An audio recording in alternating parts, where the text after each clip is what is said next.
이제 교수님도 뭐 국제법을 많이 다루십니다만은 어떤 하나의 외교 안보 집단 내에서 견제와 균형이 파괴되고 하나의 어떤 동질화된 집단에 의한 그룹 싱킹. 네. 일종의 어떤 집단 사고가 형성이 되고 이러면서 뭔가 좀 거칠은 외교와 이렇게 근본주의 성향이 드러나는 동종 선호라고 이런, 하지 않습니까? 예, 예. 예, 그게 굉장히 위험한 건데 지금 그 중요한 외교정치 결정 과정에서 분명히 이것이 잘못된지 알매도 불구하고 자기랑 같은 생각을 가진 사람들만 선호하는 그런 오류가 이제 큰 사고를 발생하는데 지금 김태효 차장 상황을 보면 1인 천하가 되는 것이 꼭 좋은 것이 아니라 책임이 집중되기 때문에 굉장히 지금 다급하고 절실한 상황에 지금 맞닥뜨려 있다고 생각을 합니다. 네. 매번 이렇게 그 전문성이 좀 떨어지는 것으로 보이는 그 외교관이 저렇게 국가 외교 안보의 중요한 컨트롤 타워를 매 정권마다 보수 정권마다 이렇게 들어오는 이유가 제가 보기에는 대통령 지지율하고 굉장히 관련이 있다고 생각합니다. 어떻게 해요? 네, 저는 좀 생각이 다른데 많은 경우 김태효 차장이 지금 전문성이 떨어진다고 해서 그 사람 개인의 초점을 맞추는데 제가 본 관점에서는 김 차장이 결코 생각이 없는 분 같지가 않습니다. 네. 이 윤석열 정부가 출범하면서 지난 1년 동안 굉장한 위기를 겪거든요. 지지율이 사실 첫 해에 20%대로 떨어진다는 것은 사실은 정권 자체 특히 이 윤석열 그 대통령실과 그리고 여당의 핵심 관계자들 입장에서는 굉장한 지금 위협으로 느꼈을 겁니다. 네. 아시다시피 정치인이라는 게 정권을 내주면 우리나라 문화상 이것이 그냥 정권을 내주고 마는 것이 아니라 자신의 어떤 신변의 안위까지 문제가 되는 거거든요. 네.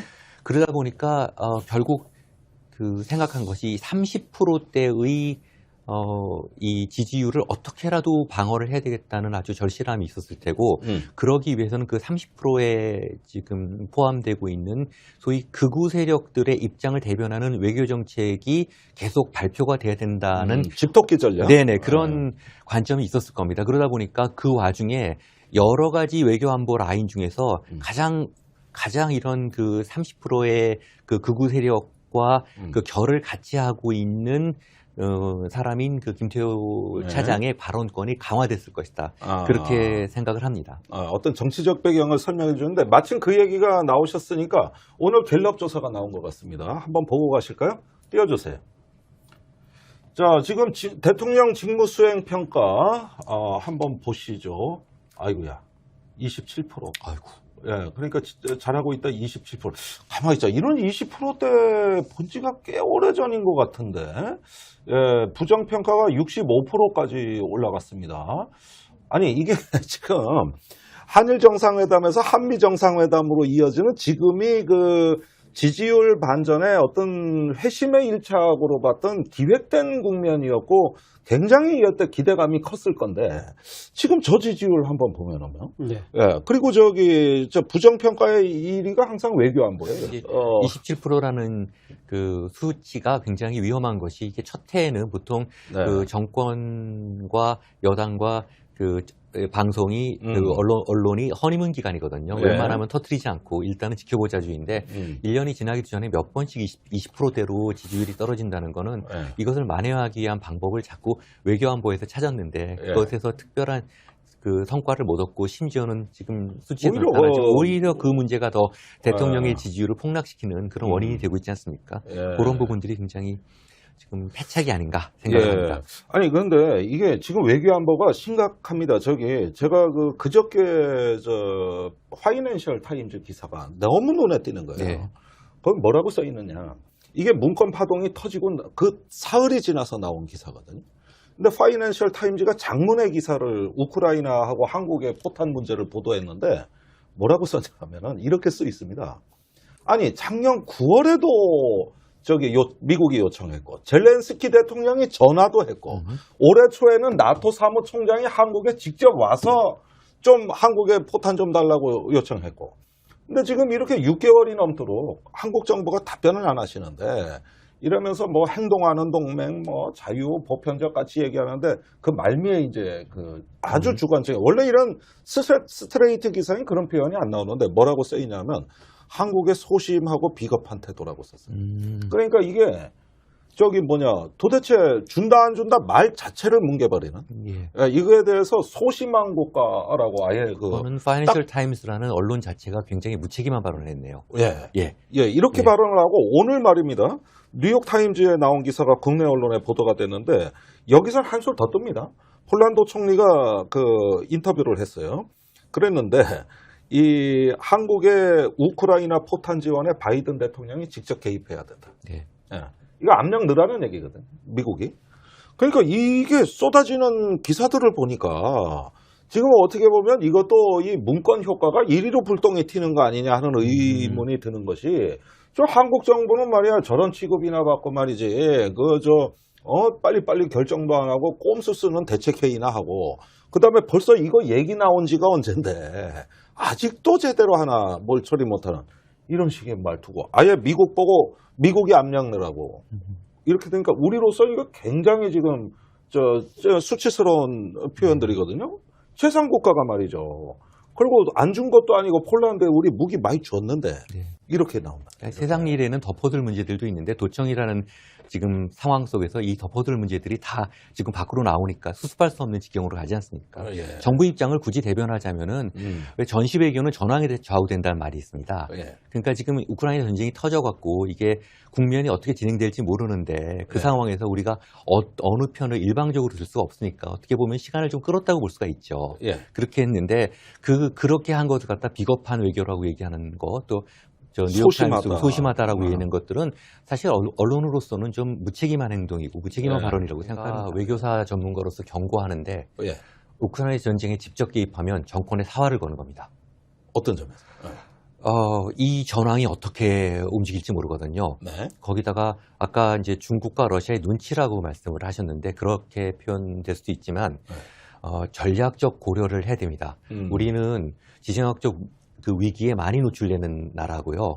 명청 전환기에도 그랬고 원명 전환기에도 그랬는데요. 이것을 잘못 관리하면은요. 국가의 운명 자체가 변하게 되는 겁니다. 러시아는 그렇게 간단한 나라가 아니거든요.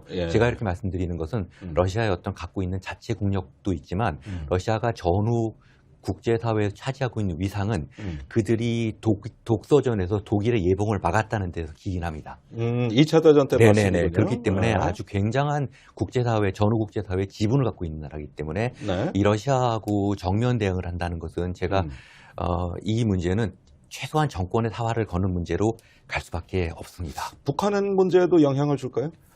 이것은 북한 핵 문제뿐만 아니라 한반도와 주변 정세 전체의 그 중요한 어떤 그 키를 쥐고 있는 나라이기 때문에 상당히 조심해야 되고, 아까 교수님 말씀하신 대로 미국이 한반도의 안보에 영향을 미칠 수 있는 그 지분 자체가 지금 점점 줄어들고 있기 때문에 그 상황까지 동시에 고려를 해야 됩니다. 그런데 교수님께서 우려하시는 상황이 현실로 나타났습니다.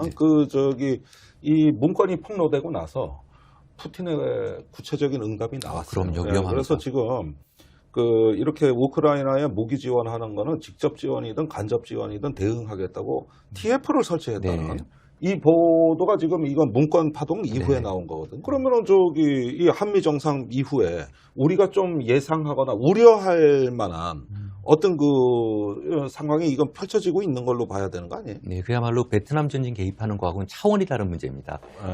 그렇기 때문에 이거는 당시에 북베트남이 상대 측이었다면 이거는 잘못하면 러시아를 갖다가 적으로 돌릴 수 있는 문제들이거든요. 그렇기 때문에 국제관계에서는 아주 예민하고 그다음에 냉철하게 이 현실을 분석을 해야 됩니다. 이러한 상황을 특수관계라는 애매한 어떤 개념으로 지금 풀어나가려고 하는 것 같은데요. 한번 생각해 보십시오. 예전에 요소수 문제 있지 않습니까?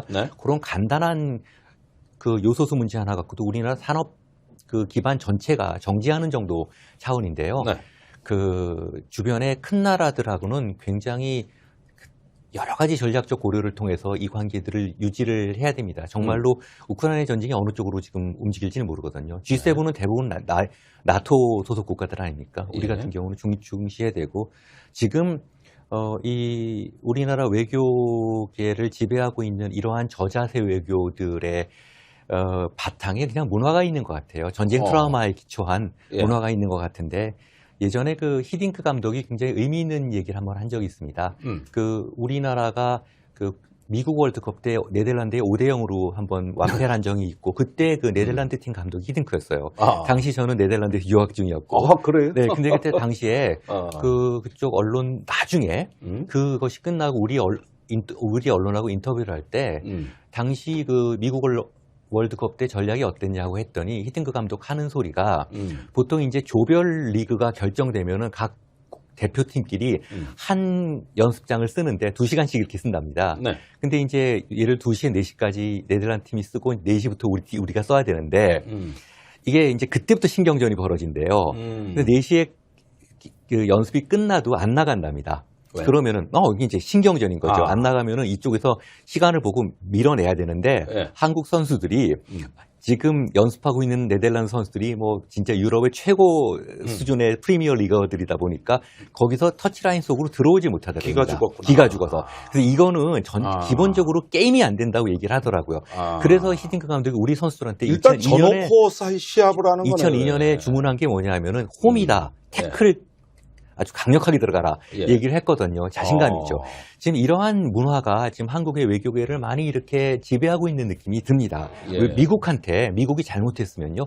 얘기해도 됩니다. 그럼. 강력하게 항의하고 고치라고 얘기하고 그다음에 그런 선에서 동맹관계를 발전을 시켜야죠. 이런 특수관계라는 지금 묘한 말로써 일종의 뭐 거의 지배 피지배 관계 같은 것들을 갖다가 합리화시키는 게 아닌가 그런 정도로 지금 느껴지는 것 같습니다. 네, 눈치 보기. 그리고 앞서 하나만 제가 말씀드리면 우리 교수님께서 미국 월드컵이 아니고 그건 프랑스 월드컵. 프랑스 죄송합니다. 제가 그건 이제 실수했습니다. 우리 방송이 디테일에 강하기 때문에 정정해드리고. 무역이라고 하는 것은 사실 원래 수출을 하기 위해서 하는 게 아니라 수입을 하기 위해서 하는 겁니다. 그런 단지 무역의 방향은 이 볼륨이 커지는 거죠. 네. 그래서 단순하게 옛날에 국가 주도의 경제, 특히 수출 입국 같은 70년대, 80년대 개념에서 많이 팔아서 경상수지 흑자내자 이런 개념이 아니라 교류가 많아갖고 이 볼륨의 이 트레이드의 사이즈가 커지는 거죠. 네. 그렇기 때문에 단순하게 중국도 이제 상당 부분 기술을 확보하고 있는데 중국을 통해서 그야말로 우리 부가가치가 높은 거 팔고 부가가치가 낮은 거 사오고 이런 이제 시대는 지났다고 봐야 됩니다. 무역에 있어 대중국 의존도를 낮춘다는 거는 그 볼륨을 낮추는 게 아니라 이 무역 구조를 변화시키는. 지금 우리나라 무역 구조가 너무 대중국 무역이 ICT, 인포메이션 테크놀로지에 집중하고 있거든요.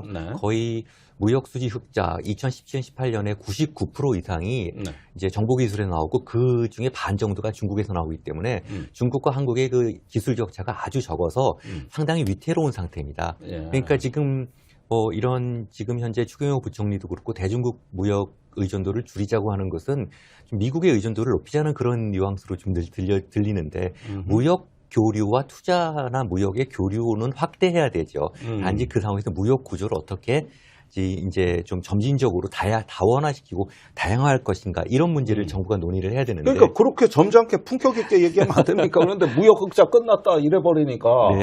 이게 원인이 있는 것 같아요. 원인이 있는데 지금 사실 대통령 정치인들 모두 뭘 생각하겠습니까? 내년 총선이에요.